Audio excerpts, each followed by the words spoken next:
We search on YouTube, yet most of us never open it. Instead, we ask our neighbor.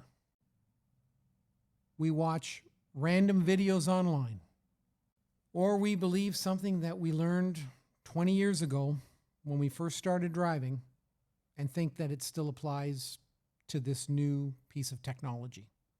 A perfect example is when people ask me, Mike, when should I change my vehicle's transmission fluid? That answer is not the same for every vehicle. The correct answer is whatever your vehicle manufacturer recommends, based on how that transmission was engineered. The same thing goes for engine oil, for coolant, spark plugs, transfer case service, differential service. Every vehicle is different. Your owner's manual removes the guesswork.